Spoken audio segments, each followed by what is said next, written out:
উপায়ে সম্ভব নয়। কেন? এতে অনেক অশুদ্ধি আছে। আপনি যজ্ঞ করবেন, শুদ্ধ ঘি আছে। মানুষ আরো যেদিন যজ্ঞ করবে সেদিন ওই দেশি ঘি কিনে নিয়ে আসে। দেশি ঘি কি জানিস? দেশি ঘি কি জিনিস আমরা জানি না। দেশি ঘি হলো চর্বি, পশুর চর্বি। কোন পশুর চর্বি ভগবান জানে। আপনি ভগবানকে পশুর চর্বি দিচ্ছেন, তাহলে আপনার কি হবে? কল্যাণ হবে কি অকল্যাণ হবে বলুন এবার? আর সস্তা সস্তা দেখি এখন যদি গোশালা থেকে কিনা, হ্যাঁ ওই জন্যই বলছি, শুধু কিনলেই তো হবে না। গোশালা এখন কি দিচ্ছে গোশালা কে জানে। এই যে মায়াপুরে যে ঘিগুলো বিক্রি হয়, ম্যাক্সিমাম 90% 95% 2 নম্বরে ঘি। অরিজিনাল ঘি পাওয়া যায় না, কি পাবি না? তো অরিজিনাল এই যে যে জবটা দেয় পঞ্চশস্য, ওর মধ্যে কত পোকা আছে দেখেছেন আপনারা? আমি একবার কিনতে গেছি, এত পোকা দেখলাম। আমি বলি পোকাগুলোকে আহুতি দিলে কি হবে? পূর্ণ হবে না পাপ হবে? যজ্ঞের ঠাকুর সন্তুষ্ট হবে, এটা কষ্ট হবে।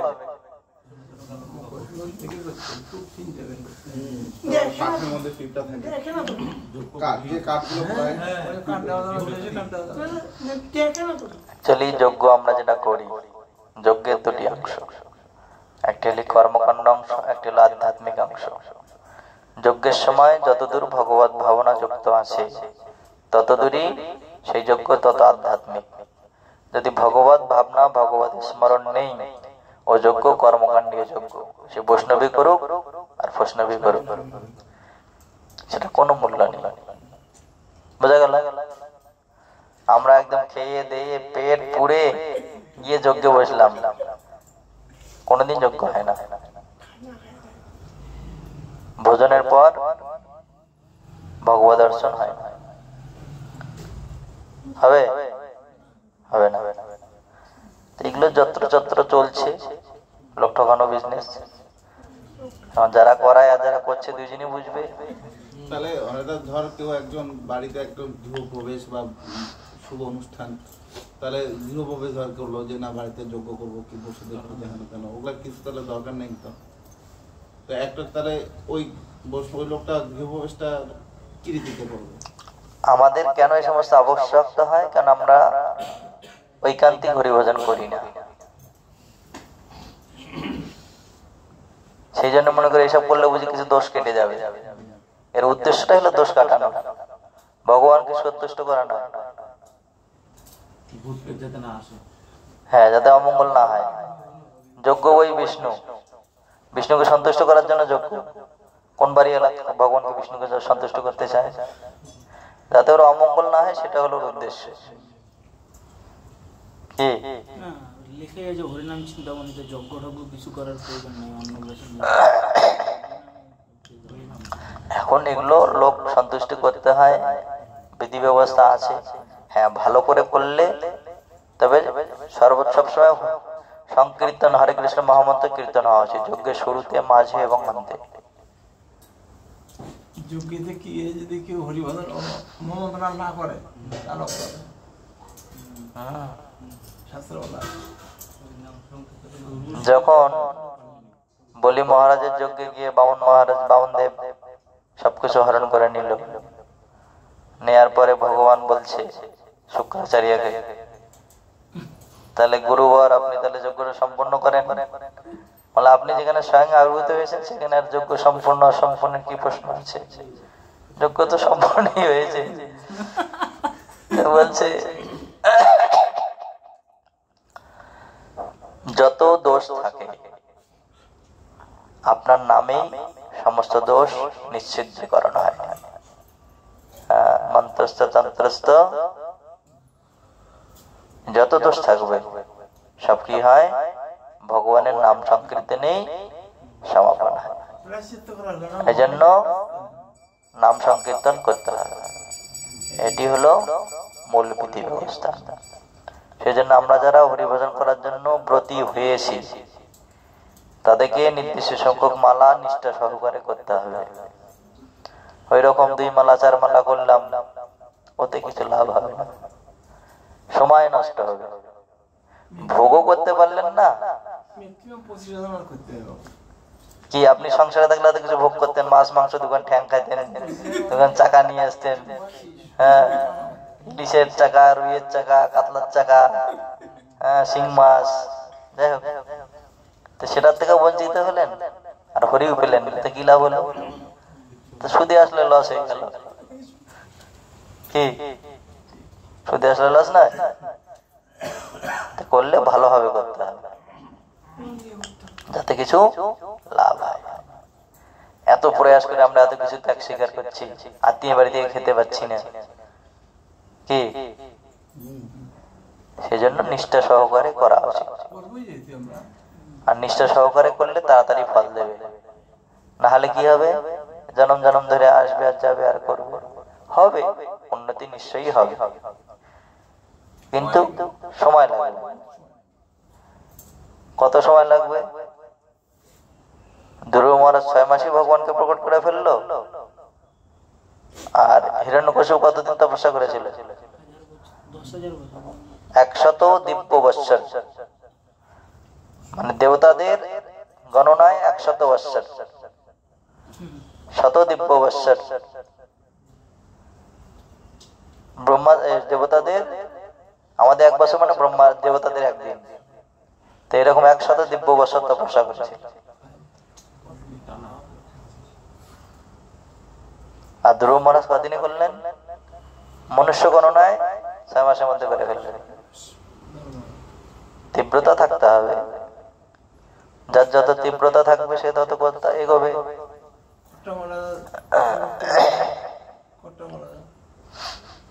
এবার আমরা দীক্ষা নিয়ে ঘুরে বেড়াচ্ছি, হরিনাম করছি না, তাহলে কি হবে? গুরুদেবের তৈরি দোষ। তখন তো বেশ গিয়ে ভালো মানুষ সেজে গেছিলাম গুরুদেব কাছে, হে গুরুদেব আমি ভজন করতে চাই, ভগবানকে প্রাপ্ত করতে চাই। গুরুদেব বললো করবি তো? হ্যাঁ গুরুদেব, প্রতিজ্ঞা করছি আমি। এখন গুরুদেবও নাই, প্রতিজ্ঞাও নাই, কে দেখে কি করছি? চলো। অনেকে আছে অনেকে আছে গুরুদেব আসলে পরে তিলক করে, তিলক করে, আবার গুরুদেব আসলে পরে মুছে ফেলে। হ্যাঁ গুরুদেব আসলে তিলক মালা করে, আবার গুরুদেব চলে গেলে মুছে ফেলে, অনেকে আছে। যাদের তিলক মালা পরার এখনো মতো সাহস জাগে নাই, তাদেরকে দীক্ষা নেওয়াই উচিত। বিনা তিলক মালায় সমস্ত কর্ম নিষ্ফল।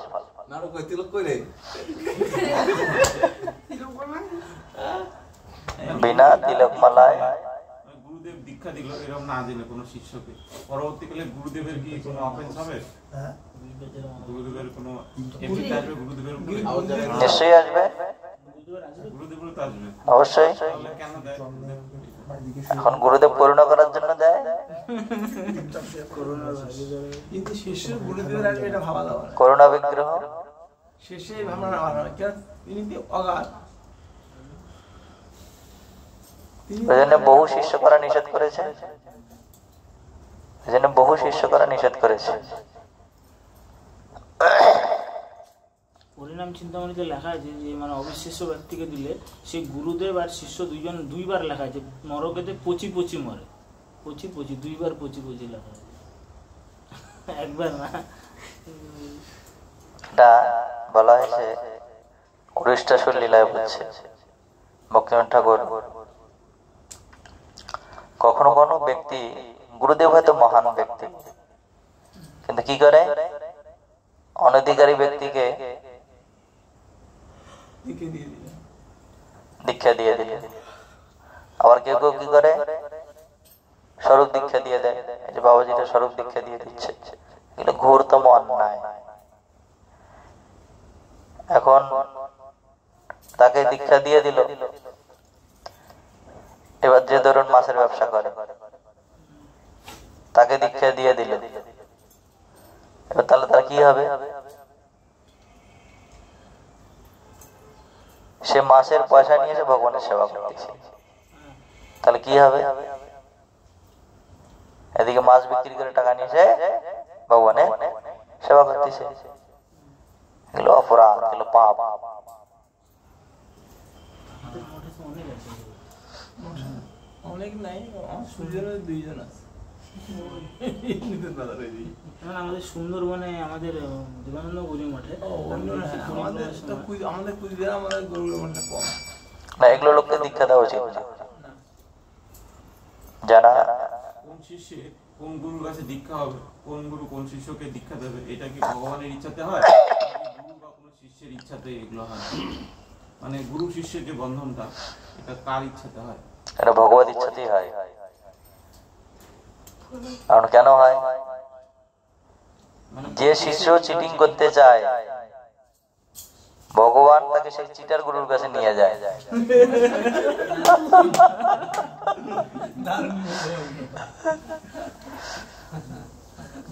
জীবের নিষ্ঠা অনুসারে গুরু প্রাপ্তি হয়।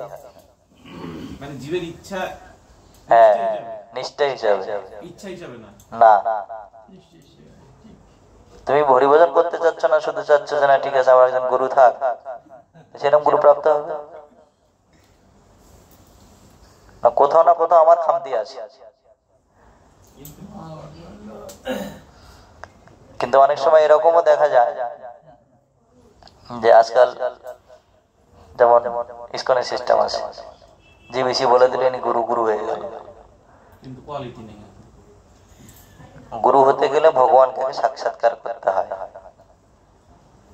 সাক্ষাৎকার যতক্ষণ না করছে, তার শিষ্যকে কৃপা করার মতো সামর্থ্য উৎপন্ন হয় না। আর শিষ্যকে যতক্ষণ না কৃপা করছে, শিষ্য ভজন মার্গে অগ্রগতি করতে পারে না। এটা হলো মধ্যা কথা।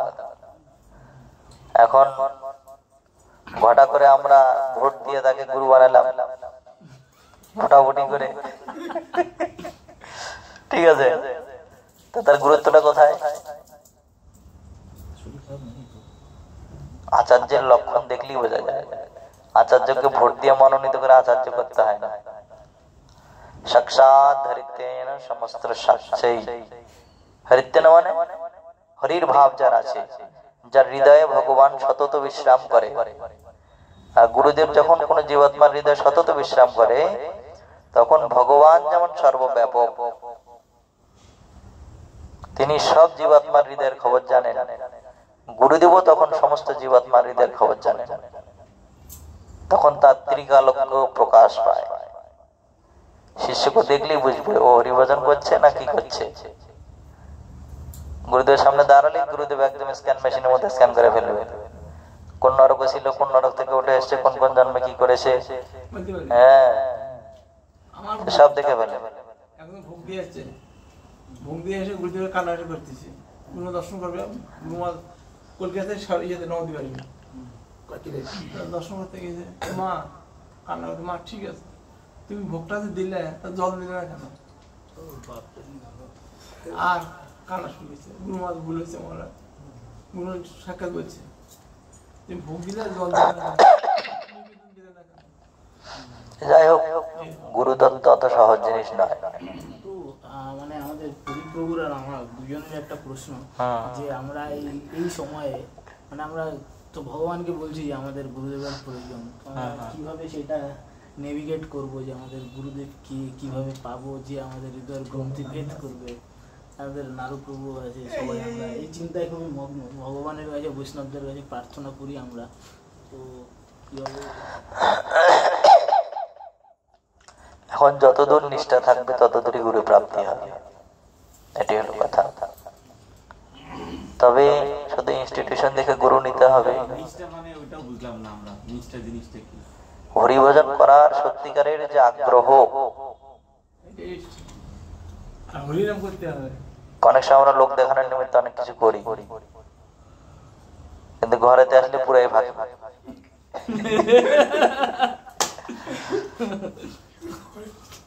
ঘরেতে আসলে পুরাই ভাগ, ওতে কিছু হবে না। নিষ্ঠাটা অন্য জিনিস। নিষ্ঠাটা হলো লোক যখন নাই, লোকের অনুপস্থিতিতে কি হরিভজন করছে সেটা হলো ইম্পর্টেন্ট। আমরা তো সাধু আসলে এবার মালাটা করি।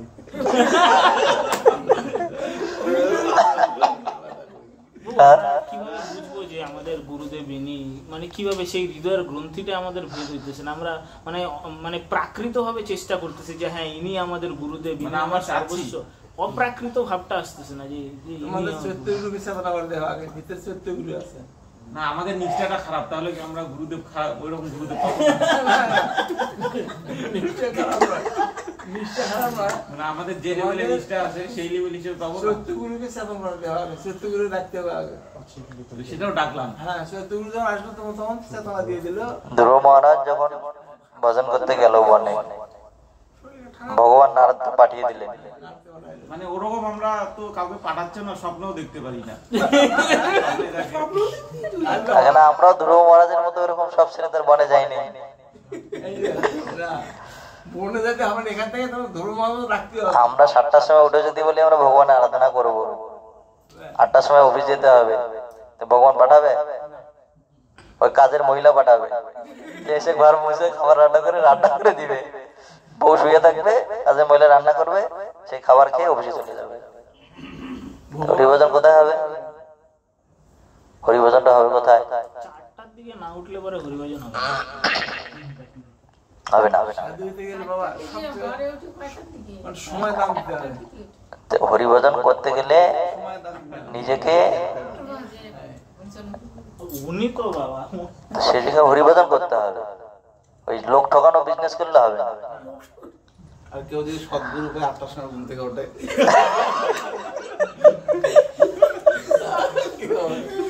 মানে মিনিমাম 4টার দিকে না উঠলে পরে আপনি পূজা অর্চন কিভাবেই করবেন আর নাম কি আরে ওই 6টার দিকে উঠলে আর দেখি তো উঠি হয় না তো। হয় না, তাও হয় না। দেখুন, আমরা হয়তো ভাবি যে এই যে ভগবানের প্রত্যেকটা আরতির কি দরকার আছে, অনেকে ভাবে যে কি দরকার আরতির, আরতির দরকার আছে। আরতি করার অর্থ হলো ভগবানের প্রতি আপনার নিষ্ঠা জ্ঞাপন করা, নিষ্ঠাটা প্রকাশ করা। বোঝা গেল? না, এই প্রভু যেমন সকালে কিন্তু 4টার সময় ওঠে, এই নিজে ওনার বাড়িতে সব মানে এই ভক্তির বিরুদ্ধে, তারপরে উনি নিষ্ঠা সহকারে কিন্তু করছে, দীর্ঘদিন ধরে করছে, ভক্তির অনুকূলে সব করছে, উনি একাই কিন্তু করে, কিন্তু তারপরেও মানে গুরু সেইভাবে কৃপা হচ্ছে না। কে দীক্ষা নিতে? না, প্রভু কথা বলছি। কিন্তু অনেকে দেখি গৌরী মঠে বা বিভিন্ন জায়গায় অত হয়তো ভক্তি নেই, তারপরেও কিন্তু দীক্ষা পেয়ে যাচ্ছে। এইটা কিভাবে নিষ্ঠা থাকা সত্ত্বেও হচ্ছে না?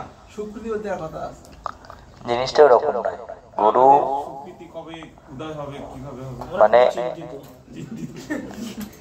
কিছু কিছু ব্যক্তি আছে গুরু করার সাথে সাথে ভাবোদয় উদয় হয়ে যায়।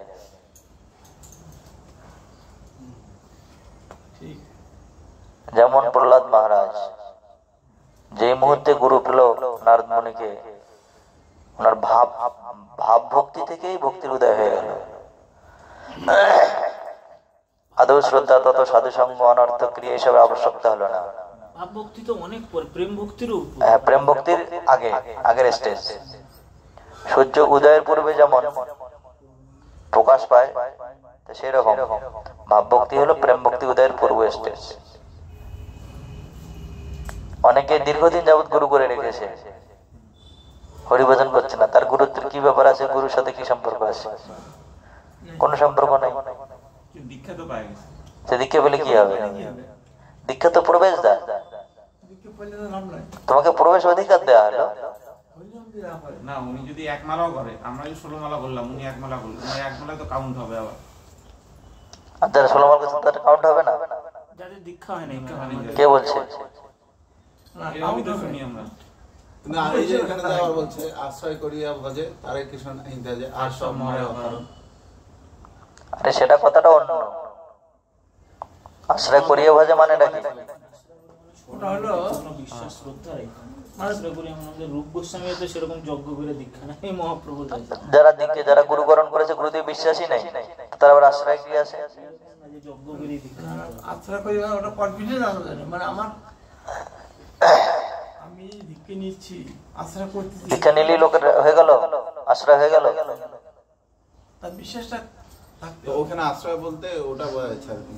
তুই নিজেকে বল, দীক্ষা করলে কি আশ্রয় হয়ে যাচ্ছে? বিশ্বাস রাখতে হবে। জিনিসটা এরকম নয়। হরিনাম যেই করুক তার ফল প্রাপ্তি হবে। হ্যাঁ, তবে গুরুকরণ আবশ্যকতা আছে। এর মানে এই না যে সারা জীবন গুরু না করেই ভজন করে গেল, সেরকম নয়। এখন আমি যদি সারা জীবনে আমার যদি কারো প্রতি শ্রদ্ধাই না উৎপন্ন হইলো গুরুর প্রতি, তাহলে পরে আমার তাহলে জীবন তাহলে কি বৃথা? শ্রদ্ধা উৎপন্ন হলো না মানে এটা বিচার করতে হবে। যেমন জহুরি জহুরি চেনে, স্মরণকারী সোনা চেনে, তার মানে আমার মধ্যে খামতি আছে। একজন শুদ্ধ ভক্ত একজন শুদ্ধ ভক্তকে দিয়ে বুঝতে পারবেন শুদ্ধ ভক্ত, আমরা দেখলে কিন্তু বুঝতে পারবো না, কেন তিনি তার লক্ষণ জানেন, তিনি তাকে বুঝে ফেলবেন। চোরকে দেখলেই বোঝে আরে আমার দলের লোক,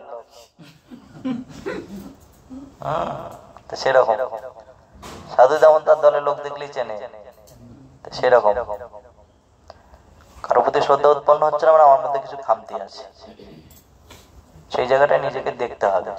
আমার যার প্রতি শ্রদ্ধা উৎপন্ন হয় তিনি সেরকম আচার্য নয় যে তিনি যেরকম দীক্ষা দেওয়ার যোগ্য নয়, মানে দীক্ষা তার উপর থেকে তাকে বলেনি যে তুমি দীক্ষা দাও। তো এখন মনে করুন যারা আচার্য আছে, তো আমার মধ্যে তো খামতি আছেই, সেটা আমি তো একদম পাপের সাগরে নিমজ্জিত, আমি মানে আমার মতন হীন আর কেউ নাই, একদম অযোগ্য ব্যক্তি আমি, তবু গুরু বৈষ্ণবের আদেশ নির্দেশ। তো আমার যে মানে যে গুরুকরণ, গুরুর প্রতি যে অপ্রাকৃত ভাব, যে গুরুই আমার সর্বস্ব, আর কিছু নাই, প্রথমে গুরুদেব তারপরে ভগবান আসছে, তো সেই জিনিসটা, সেই ভাব, সেই রতি, সমস্ত কিছুই আমার মধ্যে আসছে না। মানে তাহলে আমি কি করতে পারি, আমি এখন কি করব? মানে শুধু আমার না, আমাদের প্রদীপ প্রভু আছে। যদি একান্তে মহাভাগবত গুরু না পাওয়া যায়, হ্যাঁ, তার মধ্যে যাকে দেখে শ্রদ্ধা উৎপন্ন হচ্ছে তার কাছে নিয়ে নিতে হবে, হরিভজন করতে হবে। ভক্তিবিনোদ ঠাকুর যখন বিপিন বিহারীকে গুরুকরণ করলেন, বিপিন বিহারী বললেন যে আজ যদি দাস গোস্বামী থাকতো তাহলে আমাদের চরণ ধৌত করতো। দাস গোস্বামী চরণ ধৌত করতো? হ্যাঁ, সেই জন্যই তো ওনাকে ত্যাগ দিয়েছে ওনার সাথে সঙ্গ করে নিয়ে দিতে পারে, কেন ওনাতে বৈষ্ণবের জাতি বুদ্ধি করলেন। উনি ব্রাহ্মণ ছিলেন, হ্যাঁ, বিপিন বিহারী ব্রাহ্মণ ছিলেন, আর ওনাকে উনি ভাবলেন উনি কাস্ত পরিবারের লোক।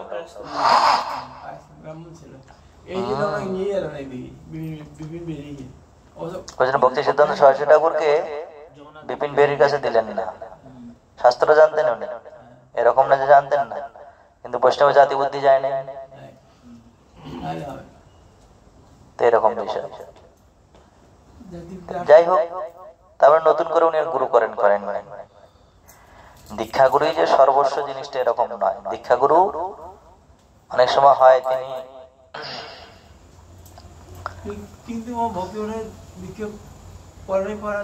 না শিক্ষা গুরু, তার কাছে ভাগবত শিক্ষা করেছিলেন, ভজন শিক্ষা করেছিলেন। দীক্ষা গুরুর ফাংশন অতটা নেই, শিক্ষা গুরুর যেরকম মহত্ব, শিক্ষা গুরুই জীবাত্মাকে ভাবরাজ্যে প্রবেশ করায়। কারো কারো ক্ষেত্রে দীক্ষা গুরুই শিক্ষা গুরুর রূপে কাজ করে, সেরকম শিক্ষা গুরু যদি না, দীক্ষা গুরু না হয়, তাহলে অন্য কোন মহাভাগবত ব্যক্তিকে শিক্ষা গুরু রূপে গ্রহণ করতে হবে, তিনি তাকে ভাগবত রাজ্যে প্রবেশ করাবে। বোঝা গেল? তিনি তাকে ভাগবত রাজ্যে প্রবেশ করাবে। এই যে আমাকে দিয়ে নিয়ে আসলো, তিনি শিক্ষা গুরু হয়ে গেল, ইস্কনে যেটা আমরা বলে থাকি, উনি আমাকে ভক্তি জীবনে নিয়ে এসছে, উনি আমার শিক্ষা গুরু না। রূপ রঘুনাথ এনারা হলেন শিক্ষা গুরু, উনি হলেন বর্তমান প্রদর্শক গুরু, হ্যাঁ, পথ প্রদর্শক গুরু বা বর্তমান প্রদর্শক গুরু, উনি শিক্ষা গুরু নন। যেন শিক্ষা গুরু দীক্ষা গুরুর সাথে সমপর্যায়ে, কোন কোন ক্ষেত্রে শিক্ষা গুরুর থেকেও মহাভাগবত। ঠিক আছে, সেই জন্য চিন্তা করার কিছু কারণ নেই। হরিভজন করতে চাইলে এখনো বহু গুরু আছে, নিশ্চয়ই সাক্ষাৎ হবে। তো এখানে বিরাম দেওয়া যাক নাকি? কিন্তু ঘটনা হলো দীক্ষা নিতে হবে, দীক্ষা সম্ভব হবে না। আমরা এই বছরই নেওয়ার চেষ্টা করি। হরিভজনে প্রথমে সর্বাগ্রে সরল হইতে হবে, সরল। হ্যাঁ, আমাদের হরিভজন হয় না কেন? আমরা সরল নেই, সবসময় কুটিলতা করি, ভিতরে এক ভাব বাইরে আর এক ভাব। নির্মাত শরণম শতম, ভগবত ভক্তি কাদের জন্য? যিনি সম্পূর্ণরূপে নির্মাত, তাদের জন্য ভগবত ভক্তি। এক ভক্ত আমার 16 বছর ছিল, কুটিনাটি থাকলে হরিভজন হবে না। আমার গুরুমার দীক্ষা নিয়ে যায়নি, কুটিনাটি সর্বাগ্রে বর্জন করতে হবে, খুঁটিনাটি পরিহারে একান্ত হইয়া সরল হতে হবে, সরল। অন্তরে বাহিরে সমব্যবহার। হ্যাঁ, অন্তর বাহিরে সমব্যবহার। এদিকে সাধুদের সাথে যেমন থাকছি খুব বড় সাধু, আবার ওদিকে কুটিলতা করছি, ওইসব চলবে। মনের ভিতরে জটিলতা চলে। আর অর্থ সংগ্রহের বাসনা যতক্ষণ আছে ততক্ষণ মুশকিল আছে। আর তোর কর্ম ওটা তো করতেই হবে। কতক্ষণ ধরে? ওটা কর্মমিশ্র ভক্তি, ওই যে কর্মের মধ্যে থাকতে হবে। কর্মমিশ্র ভক্তি না, প্রভু তো আজকে বললো না কর্মমিশ্র কি ও যে কর্ম করতে অর্থের বাসনা। কর্ম তো করতেই হবে। না, কর্ম নিশ্চয়ই করতে হবে, কিন্তু ভক্তিকে দেখুন, ভুল বুঝলে হবে না। ভগবত ভক্ত কর্ম করবে, তার কর্ম করার উদ্দেশ্য হলো ভগবত ভজন করা। উদ্দেশ্য হয়ে যাচ্ছে আমার কর্মটা করবো। এবার আমি হরিভজন বাদ দিয়ে সারা দিন রাত কাজ করে বেড়াচ্ছি, হয়তো যে অর্থ আসলে আমার সংসার চলে যাচ্ছিল, আমি আরো বেশি সংগ্রহ করার চেষ্টা করছি, দ্বিগুণ তিনগুণ, তাহলে কি হবে? তাহলে সেটা হরিভজনের শৈলী নয়। যে ক্ষেত্রে হয়তো দেখা গেল